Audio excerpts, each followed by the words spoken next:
Good afternoon, everyone, and welcome to today's Professional Advisor Working Lunch, brought to you with our partner, Baillie Gifford. I'm Katrina Lloyd, I'm Editor-in-Chief on Professional Advisor, and I'll be your host for the next hour. Before we get going with today's session, let me just quickly run through our usual housekeeping.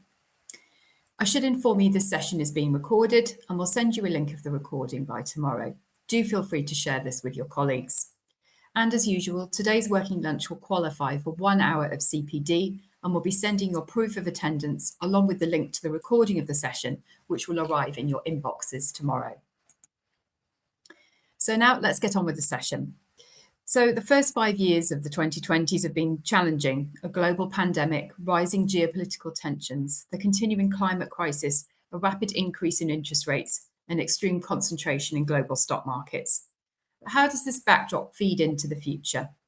Looking forward to 2025 and beyond, what are the growth opportunities? And specifically, why will companies that are solving global challenges provide some of the most compelling growth opportunities of all? So to address these and hopefully answer your questions as well today, I'm delighted to be joined by Rosie Rankin. She's Investment Specialist Director on the Baillie Gifford Positive Change Strategy. And Rosie's going to be discussing how the second deep transition underpins change that will impact our investment portfolios and the world that we live in. And we would like this to be as interactive as possible, so do please feel free to put your questions to Rosie using the chat function, which you'll find at the bottom of your screen. So before I hand over to Rosie and start our session today, let me quickly run through our learning objectives. So by the end of this session, delegates will have understood how the second deep transition will provide some of the great structural growth opportunities of the coming decade, considered some of the investment opportunities in AI beyond the Magnificent Seven and how they could benefit us all, and thought beyond the obvious. Companies solving global challenges are much more diverse than you might imagine. So that's the CPD covered. So we're going to be moving to our session today. Now, Rosie, we're going to be structuring this a little bit differently from usual. So I think there's sort of 3 main areas that you wanted to highlight. So I'm going to be going through those now, and I'll be asking questions throughout, and hopefully we're feeding some questions in as well from the audience. So I suppose the first thing we want to talk about, the first sort of question for you is, as we were saying, the past 5 years have provided that really challenging investment backdrop. How do you think about the next 5 years in terms of the growth opportunities for next year and beyond? Yes, thank you, Katrina, and it's a real pleasure to be here today. And oh my goodness, if you think about the last 5 years, they really have been extraordinary. If we'd been sitting here having this conversation back in December of 2019, we wouldn't have predicted at all that we were on the cusp of a global pandemic and a prolonged lockdown across the world. And of course, that resulted in really significant social consequences, which are still reverberating today. And economically, it put global supply chains under huge pressure, so kind of tightening labour markets, inflation rising. And we could never have predicted back in 2019 that the pace at which interest rates rose. I think that we saw the Fed raising interest rates 11 times in 18 months. So a really kind of unprecedented pace of change. And of course, on top of that, geopolitics. Now, sadly, rising tensions in the Middle East have been on all of our minds for a long time. But I think it's fair to say that very few of us predicted Russia's invasion of the Ukraine. So I think when answering your question, given all this unpredictability and fragility, what gives us any ability to predict the next 5 years? And, if we're sitting here in December 2029, what will we be reflecting on? Now, I don't have a crystal ball, sadly, for factors such as kind of interest rates or inflation. But looking at history, I think we can look at the big structural growth drivers of the past and think about the big structural growth drivers of the future. Now, we're involved at Baillie Gifford with a project called the Deep Transitions Project. Now, this is a project that's being run out of the universities of Sussex and Utrecht. And it's looking at the past to really understand the systems changes of the future. So the graph we've got in front of us just now shows really that kind of history of industrialization and the waves of innovation that underpinned industrialization, whether that's the advent of railways or steel making or oil. And of course, looking at those different waves across the slide, those waves drove a lot of prosperity. They increased in living standards for many people, and huge amounts of wealth were created. If you look at the stock markets back during those periods in 1917, the largest US companies, things like US Steel, Bethlehem Steel, AT&T, go forward 50 years, and the largest companies were things like IBM, Standard Oil, Texaco, General Motors. And then coming on to today, the largest companies are in the stock market are the Magnificent Seven, the tech companies. So you can see that those waves of innovation underpinning that deep transition of industrialization underpinned a huge amount of wealth creation. So that's kind of that looking back bit. But the important bit that we want to think about today is, how does that inform our thinking looking forward? What can we see those big structural growth drivers being over the next 5-10 years and beyond? And essentially our thesis is that the second deep transition will occur trying to keep the progress and prosperity that we've seen through industrialization, but trying to address some of the adverse consequences. For example, industrialization has had severe environmental consequences in terms of our use of resources, pollution, climate. We see a real need to address water scarcity and water quality. Water is fundamental to all of us.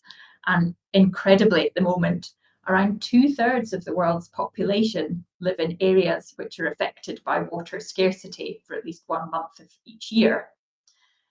And the world's population is growing and aging. So, if we look forward over the next 5 years, population is expected to surpass 8.5 billion, according to UN estimates, and then reach 9 billion by 2050.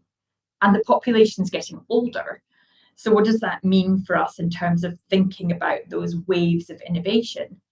Well, we need to see waves of innovation in areas such as sustainable agriculture. We need to be able to feed the world's growing population, but we have to do so in a way that mitigates our environmental impact. Or you could look at healthcare and recognizing that as the world's population ages, we're seeing a sad and steep rise in non-communicable diseases such as cancer, heart disease, diabetes. So looking at those big structural growth drivers, how do we participate as investors?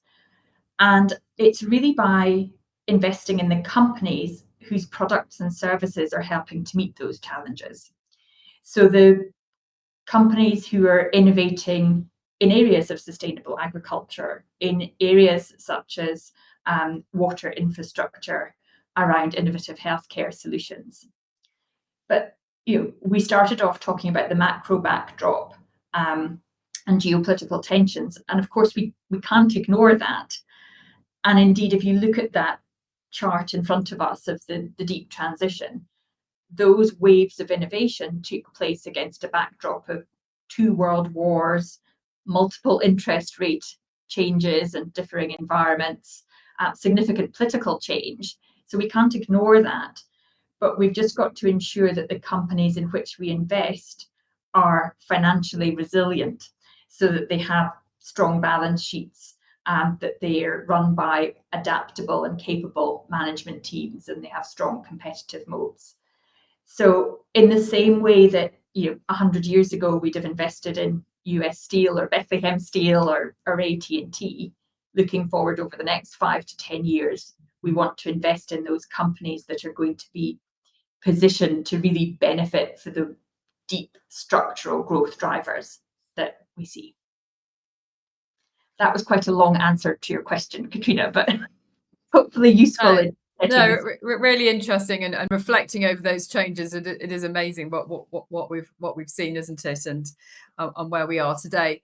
I think it's quite interesting what you were saying as well, and it's definitely something where there's a lot more emphasis now is around that social aspect, isn't it, and that interaction between the environmental impact on the social side. Maybe you can say a little bit more about that, because it is all about how it's going to impact people, isn't it?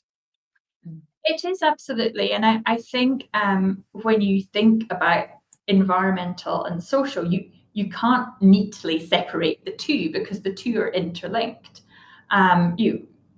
We all live on the planet, and in order to enjoy a good quality of life, we have to have a planet that is thriving, and where climate change is manageable. And we're being very thoughtful about issues such as biodiversity.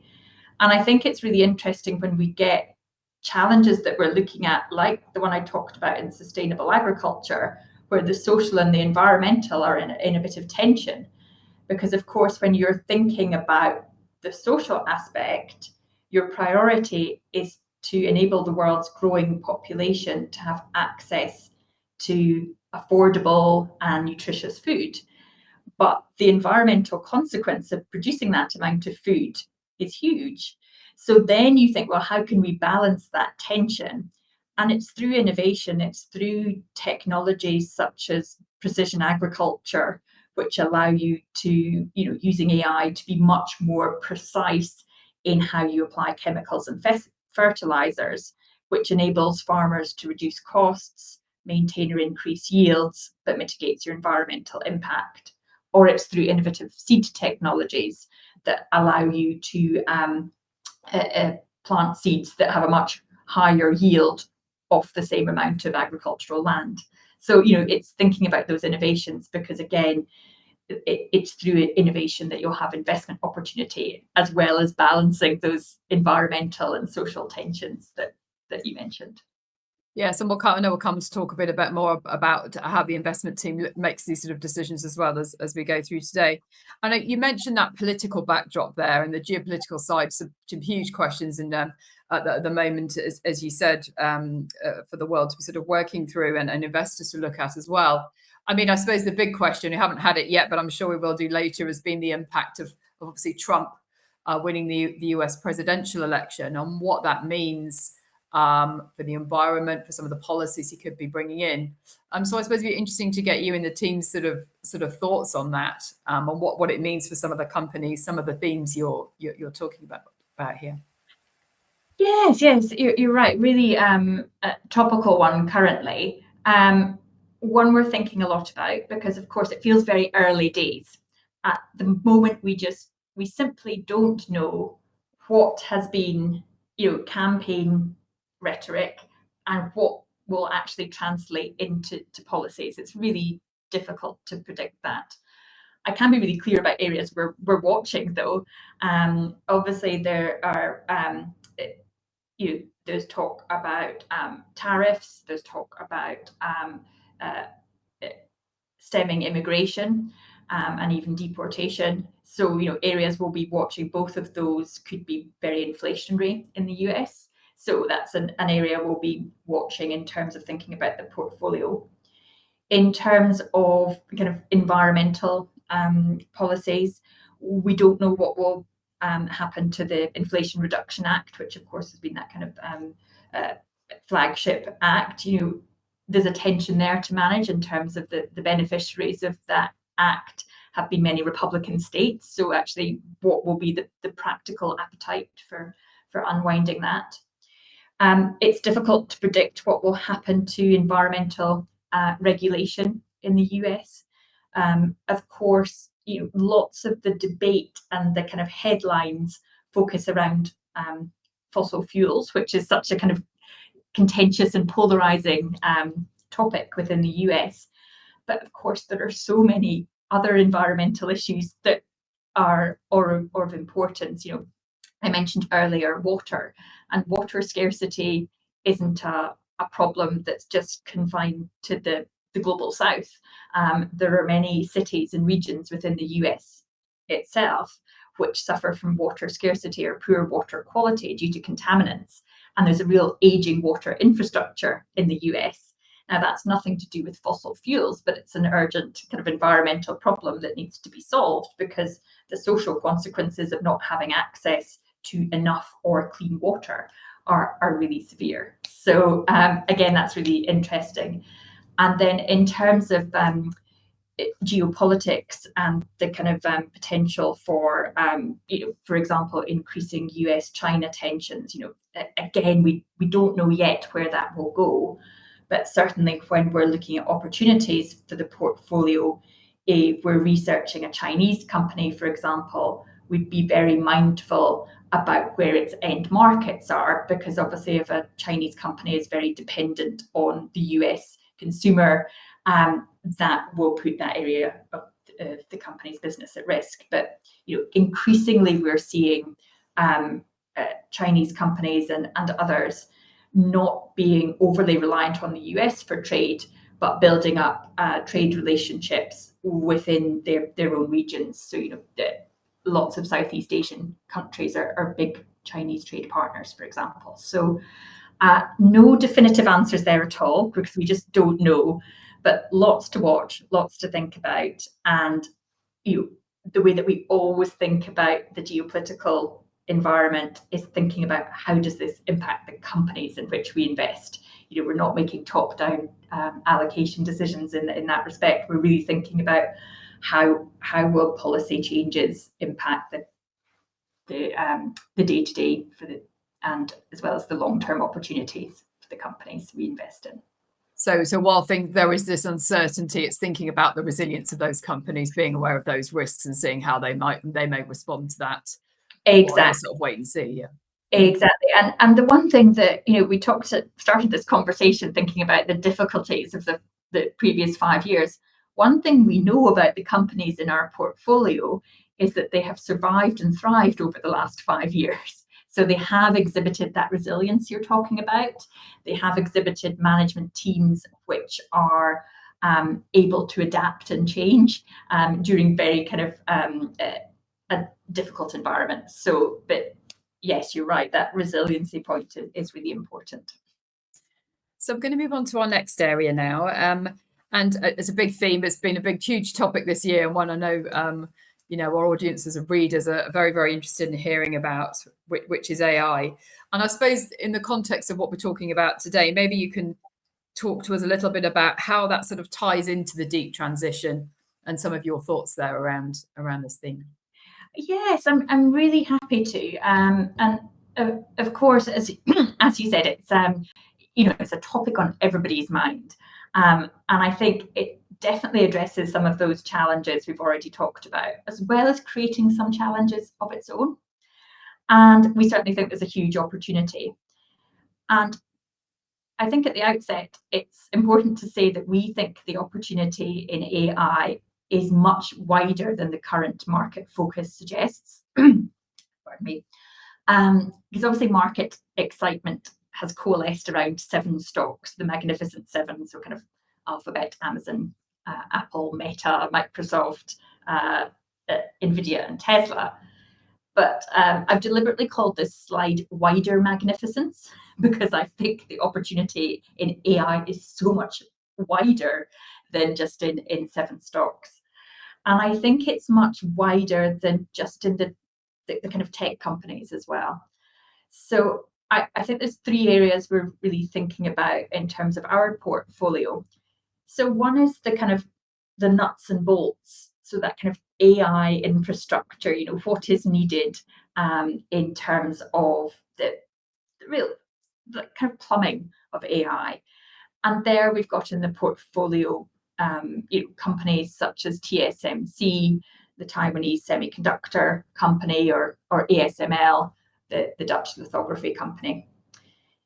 But then I think it gets really interesting when you start to think about what companies can leverage AI to really help leverage the way that they're addressing challenges, but also in a way that operationally leverages what they do to allow them to increase their revenues and earnings in the long term. And that's where we get to that middle section of companies. So companies which are using AI in kind of innovative ways. So it's a really diverse range of companies there. So obviously at the top we've got Tesla, who is using AI in areas such as autonomous driving. Then perhaps less obviously, companies such as Duolingo. People on the call may be users of Duolingo, the language learning app, and actually has other applications now as well. But it's leveraging AI in a really interesting way to increase and maintain the users of its language learning app. So, for example, you can now have a conversation with one of the animated characters on the app to kind of replicate that real life experience of language conversation. Or you get companies such as Autodesk. Now that's a design software company which uses AI to help architects and designers predict the environmental efficiency of the buildings that they're designing. So it will calculate for them the kind of embedded carbon, for example, within a potential building. So there's lots of really interesting applications for AI, which will really benefit companies and benefit their operations and the challenges that they're trying to solve. And then the third group of companies that I wanted to highlight was, I mentioned that there are some challenges around AI, and some of those challenges come around the intensity of energy use and water usage that we see associated with data centers, for example. So it's thinking about companies that can help make AI more sustainable. So I've got examples there such as Xylem and Ecolab, which are both companies that will help data centers manage their water usage, for example. Or I've got Soitec, which is a French company, completely different, but it produces very thin wafers that can be used within semiconductor chips to allow them to be much more energy efficient. So I think there's lots of ways of thinking about the sustainability of AI. Again, sorry, a lot of talking there, but hopefully I just wanted to kind of convey that I think the excitement around AI is right, but it should be much broader excitement.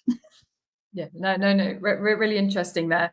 I wanted to ask you a little bit about some of the ethical questions around AI and some of the things you're thinking about with the team. Obviously, you mentioned some of the issues there, but what are some of the concerns you've maybe got going forwards, and how are you addressing those with how companies are using AI?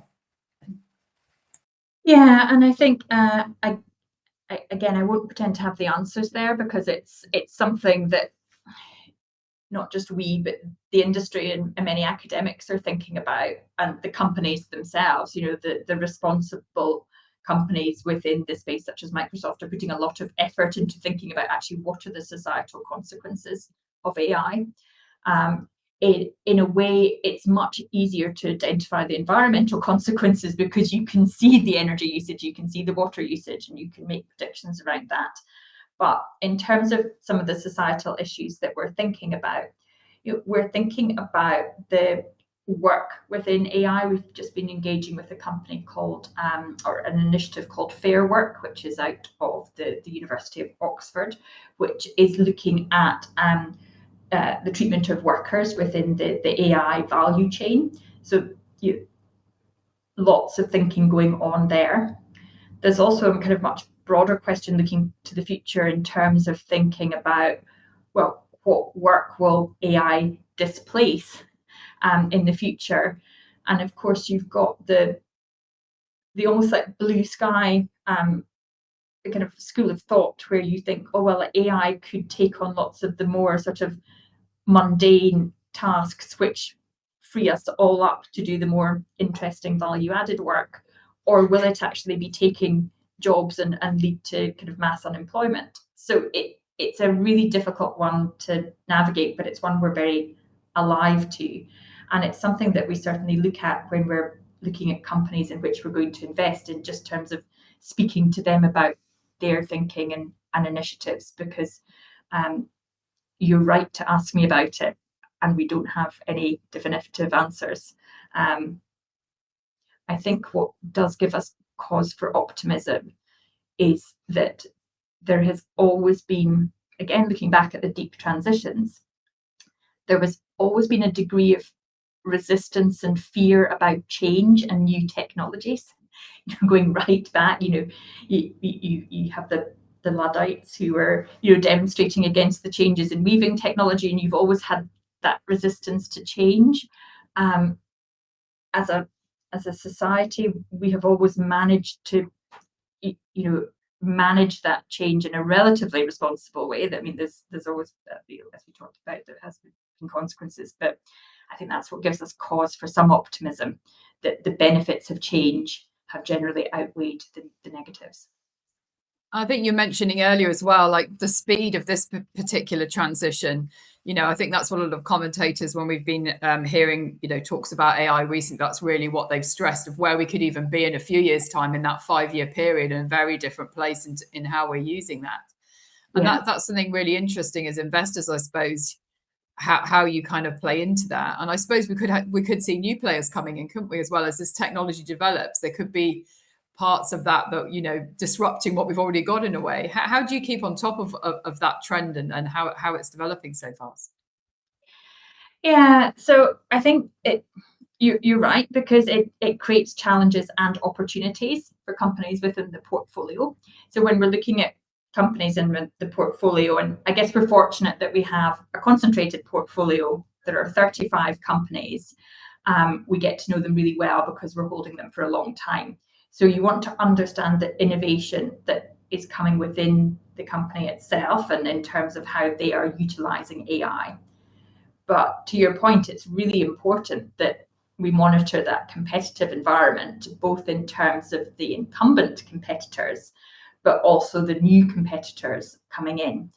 And of course, some industries are more vulnerable to disruption than others. Some industries, and actually we're just about to come on to talk about the mining industry, have a very kind of strong competitive moat. So it's very difficult for new incumbents to penetrate, but other industries are much more kind of open to competition. So it's really understanding the particular industry, understanding the companies in which we've invested, and doing work with, I mentioned some of the academic organisations we do work with, but ensuring that we've got strong academic ties to understand from the experts who are really deeply embedded within in understanding some of these big changes, to understand how they'll affect companies in the portfolio. And what about using AI within the investment team? What are you kind of using it already for there? Yeah, so I would say we're sort of probably like everybody dipping a toe in the water to see actually what is going to be helpful in terms of AI. So in terms of, AI is a very efficient way of searching very large amounts of data sets. So at Baillie Gifford, we have got decades and decades of research that AI can search and summarize in a really efficient manner. So how can we use that? How can we almost leverage the institutional knowledge that we've built up over decades and use AI to interrogate that, for example? So it's that type of thing, and that kind of efficiency point. But I'm sure if you ask me in a few years' time, my answer would be totally different, because I feel we're all kind of experimenting with how it can be helpful. Yes, yeah, definitely. Okay, just a reminder as well to do please ask any questions for Rosie, and we'll put those to her at the end of the session. So moving on now, let's think about companies that you're excited about for the coming years.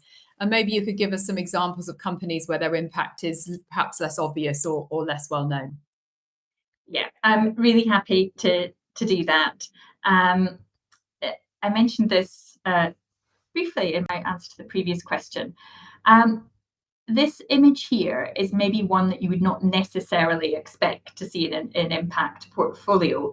It's an image of mining equipment manufactured by a Swedish company called Epiroc. Now, when we were thinking about those big transitions that we talked about in the first section, one of those transitions is the energy transition. And when we think about that over the coming decades, a huge amount of materials are going to be required for the energy transition. I think it's estimated that about 6.5 billion tonnes of materials are going to be required for things like wind turbines, solar panels, electric vehicles. And even if we're incredibly efficient about recycling and innovative new materials, we still need to mine a lot of materials. And against that backdrop, we're seeing kind of things like depletion of ore grade in terms of metals and minerals. So in terms of thinking about, well, how can we need to mine, but how can we do so in a sustainable as possible fashion? We did a lot of research across the whole of the mining industry and recognised that you want to see things like electrification. So actually all the machinery that you're looking at there is electric, because traditionally mining equipment would be run on fossil fuels, be very heavy and heavy emitting. Electrification of mining equipment will be a help towards increased energy efficiency and reduced emissions. Also, innovations such as digitalization and automation of mining equipment can be really important, both in terms of efficiency of mining, but also in terms of health and safety of mining. If you're able to have unmanned equipment extracting metals and minerals from a health and safety perspective, that's very attractive. And looking at the mining industry, it's interesting when we were talking about, well, are you looking for new disruptive companies to come in, or is the innovation coming from incumbents? Epiroc has been around for a very long time, but I think in the mining industry, we came to the conclusion that mines are relatively conservative in their buying decisions. They're outlaying a huge amount of capital in buying new machinery. They need to have it from a company that they trust and they have built up a relationship with, which is why we thought actually innovation in this space is much more likely to be successful from the incumbent mining equipment suppliers. And we identified Epiroc as one that we think has the cultural and management capabilities to really drive forward change in this area. And the economics of it are very attractive as well, in terms of Epiroc have a very sort of strong after sales proportion of revenue. So kind of as well as selling the actual machines, they generate a significant amount of revenue then from the after sales segment. That was Epiroc. I'll perhaps move to now a completely different geography and a completely different company and talk about Grab. Now, I don't know if this will be a company that anybody on the call is familiar with. It is a Southeast Asian super app. So at its core are services such as ride hailing, food delivery. It also has other services from sending packages and groceries to e-wallets and financial services. Now, what makes this interesting to us? Well, it works with about 5 million solo, micro and small entrepreneurs across Southeast Asia. So gives them access to customers and to economic opportunity. And it also provides valuable services to them, such as payment and sales support. Now, Grab has a really strong competitive advantage in the area. For example, it has about 70% market share of the ride-hailing market in Southeast Asia. And our experience from other regions suggests that ride-hailing is a market where you see consolidation, and it's the market leaders who will earn attractive profit and revenues. Grab are also really well adapted to their own geography. So they have a proprietary mapping technology, Things like global services like Google Maps don't work particularly well in the region due to the idiosyncrasies. So this focus on their own mapping technology gives them a real kind of technological and innovative edge. So looking forward, we see real potential in the Southeast Asian on-demand market. We could see it, the whole market being worth about 60 billion by 2030. And of course, as prosperity rises in the region, so does customers' appetite for things like Grab mobility and food delivery, as well as the finance services. Now, we've done a lot of work, kind of basically stress testing the impact of Grab in the region, which I'm really happy to talk about. But I'm also very conscious of time. So I will move on to my final example before we move into questions. And that, again, completely different company in a completely different geography. It's a company called Alnylam Pharmaceuticals. It is within our healthcare and quality of life theme within positive change. It's a company that's been in the portfolio since we started the fund about 8 years ago.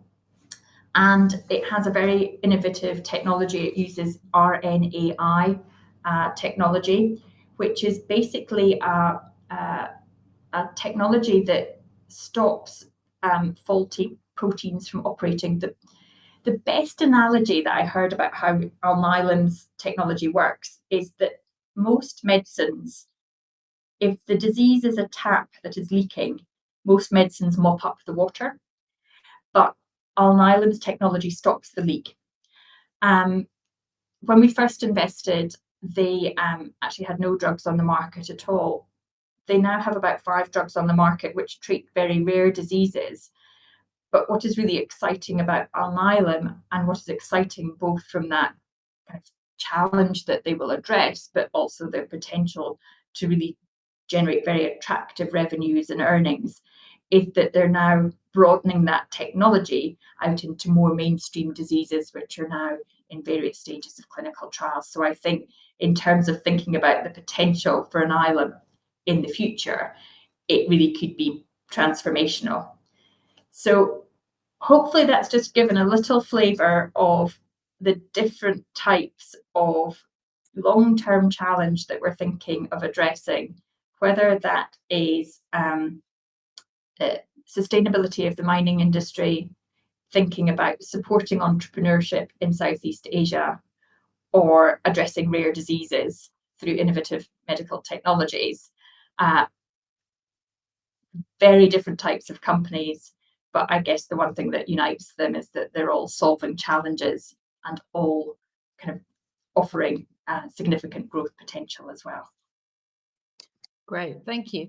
Before we turn to a couple of questions from the audience, just want to ask you a little bit about, again, it's a huge topic and we are a little bit short on time today, but just about sort of measuring that progress, that impact that you're seeing from the companies. What's been really key to how you're doing that, and how is that evolving?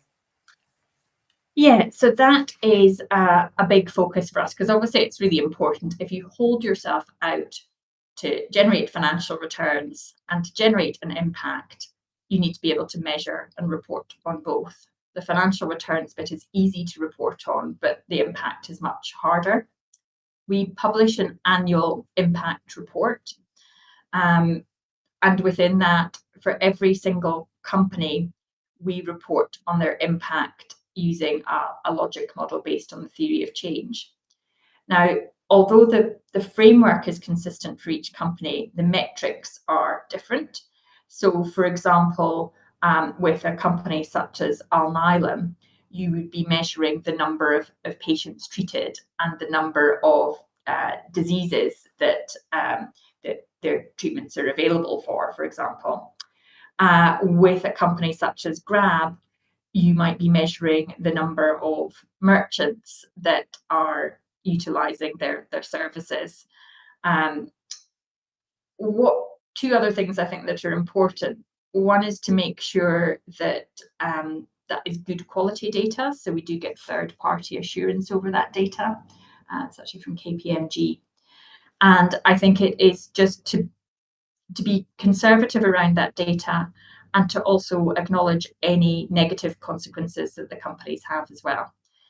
This whole area of impact measurement and reporting is such a topical one, and it's certainly we've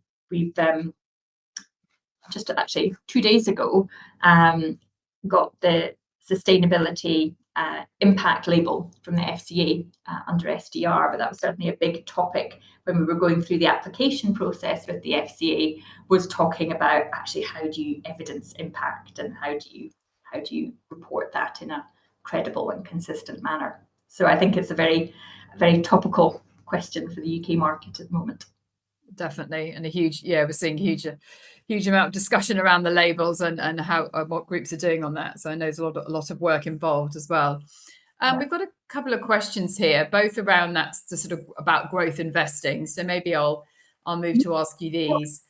Have Baillie Gifford made any adjustments to style post 2022, a very, very challenging year, as you were referring to earlier, looking back over those 5 years?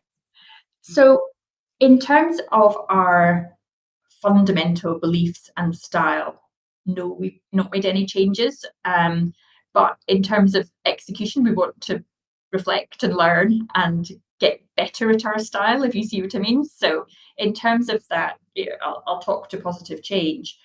We are fundamentally growth investors. So our belief is that over the long term, companies' share price will follow operational progress, fundamental progress, so essentially growth in revenues and most importantly growth in earnings, and that is what will be underpinning long-term share price performance.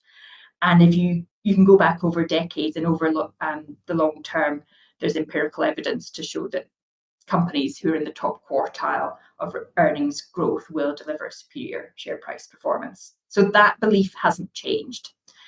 I think what we've really been reflecting on, because that question is absolutely right, we saw very weak performance in 2022, is how can we implement that philosophy in a way where the portfolio is more resilient to, for example, very dramatic shifts in interest rates or kind of a changing macroeconomic environment. Within positive change in particular, we've been thinking about aspects around valuation. So, if you go back to 2021, the portfolio was really relatively highly valued. And so, we've been reflecting on that and putting in place tools to help us be more disciplined about valuation management. Thinking as well about the importance of execution and where we see companies in the portfolio struggling operationally, being much stricter about milestone monitoring in terms of companies in the portfolio. And certainly we've seen evidence of that already within the positive change portfolio of moving on from companies where we've lost conviction in the management's ability to execute.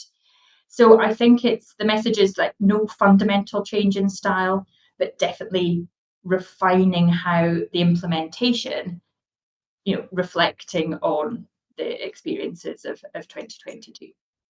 Oh, that's really interesting. Thanks for sharing that with us. And another question around growth investing as well.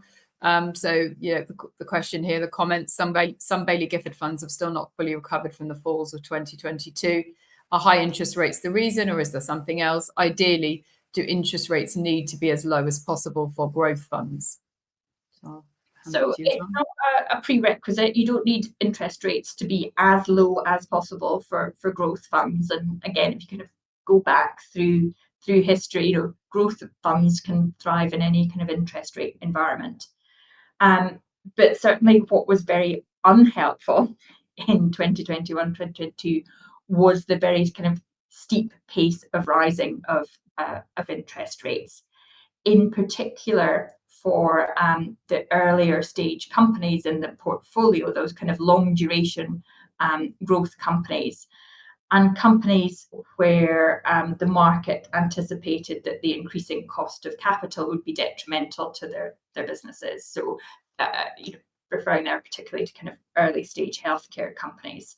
So, but I really would point to that as being that pace of interest rate change, which really kind of spooked the market and definitely led to growth funds being out of favour. But it doesn't follow that interest rates have to be as low as possible for growth funds to thrive. As I said, that whole premise around growth investing is that share prices will follow the kind of those fundamental growth of the businesses, and that can happen in any environment.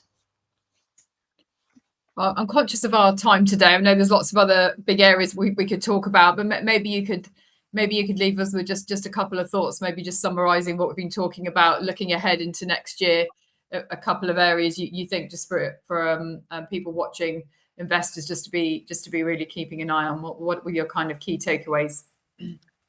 Yeah, I think key takeaways are recognising the past 5 years have been extraordinary in many ways. Looking forward over the next 5 to 10 years, there is lots of uncertainty and fragility in the world, but I would still argue that there are some undisputable big structural growth drivers that we'll see. I think it's a cause for optimism that there are companies whose products and services are really well placed to help us address these big challenges and play into these structural growth drivers. But we have to be really mindful about the resilience of these companies as well. And whether we're looking across areas as diverse as the energy transition or addressing these huge healthcare challenges that we're seeing with our growing and aging population, what is really encouraging is that there is investment opportunity there, and there is definitely the opportunity to have a positive impact as well. Thank you so much, Rosie, for joining us today. Just before we wrap up, we're going to look at the learning objectives from the session again. So by the end of the session, you should have understood how the second deep transition will provide some of the great structural growth opportunities of the coming decade, considered some of the investment opportunities in AI beyond the Magnificent Seven and how they could benefit us all, and thought beyond the obvious. So looking at companies solving global challenges, and they're much more diverse than you might imagine. Again, thanks so much, Rosie, for joining us. Thank you very much for their questions. If you have any other questions for Baillie Gifford, please do send them over to them. I'm sure they'll do their best to answer them after this event. And CPD will be delivered tomorrow. Just before we go, I just wanted to just go through a bit of a teaser of some of our professional advisor events for the remainder of 2024 and into next year. So next Wednesday, the 11th, we're going to be partnering with Schroders. Gillian Hepburn and Stuart Podmore will be joined by Unique Financial Planning CEO Philip Martin. They're going to be discussing the results of the annual Schroders Financial Advisor Survey. So I'm sure some really interesting findings in there after what's been a very, very busy year for advisors. And after the Christmas break, we're back on the 15th of January. We've got our first online working lunch, again with Baillie Gifford. This time it'll be Investment Specialist Director Ben James, and he's going to be updating us on growth opportunities in the US for 2025. So it should be a really interesting one. And then the following week, on the 22nd of January, another online working lunch, this time with Orbis Investments, and investment counsellor Rob Perrone will be giving an insightful presentation on risk and return from the bottom up. And then in February, we're on the road again, this time with a subtle change to our Q1 roadshow. So given the rise in popularity of MPS, we've renamed it the Multi-Asset MPS Roadshow. We're going to be starting at Alton Hall in Leeds on the 4th of February, followed by Warrington on the 5th and Coventry on the 6th. The next week we'll be at Lee Court in Bristol on the 12th and finishing in London on the 13th. And we'll have 6 sessions as part of this, from BlackRock, Clever Advisor, Morningstar, Momentum, Orbis and Quilter Cheviot. And our keynote speaker will be Square Mile Investment Research's Head of Multi-Asset Research, Alex Farlow. So all in all, that's going to be 6 hours CPD, 6 hours CPD over the next 10 weeks. And as ever, if you wish to find information on or sign up to any of our events, you can do so by visiting professionaladvisor.com/events. So that's it for today's session. All that remains is for me to thank Rosie again very much for joining us and taking our questions. Thanks again for your company. It's lunchtime. I hope you found the session worthwhile, and we hope to see you at another professional advisor event very soon. Thank you, and enjoy the rest of your